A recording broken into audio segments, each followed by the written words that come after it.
بسم اللہ الرحمن الرحیم۔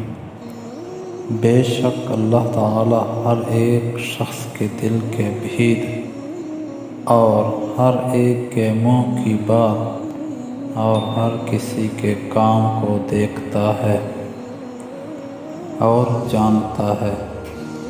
خدا کی نعمتوں میں غور و فکر کرنا بہترین عبادت ہے۔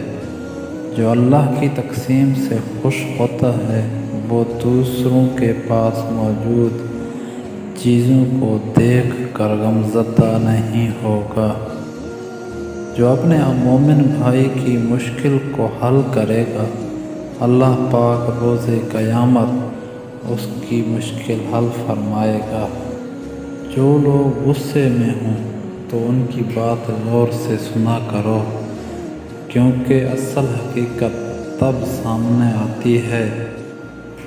اللہ تعالیٰ اس وقت تک کچھ واپس نہیں لیتا جب تک اس سے بہتر آپ کو عطا نہ کرے۔ 4 چیزیں سنبھال کر رکھو، کامیابی تمہاری مقدر ہوگی۔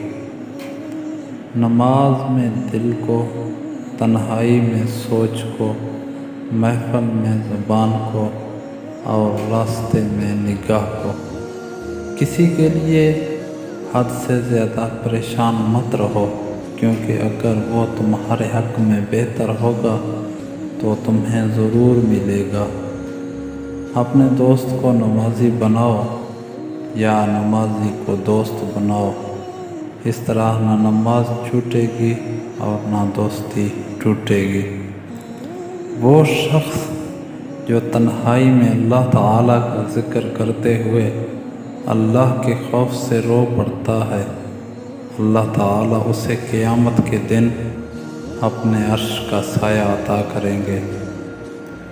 کسی سے نہ ڈرو، نہ جھکو، نہ مانگو۔ سب لوگ فقیر ہیں، اللہ سے مانگو، وہ غنی اور بادشاہوں کا بادشاہ ہے۔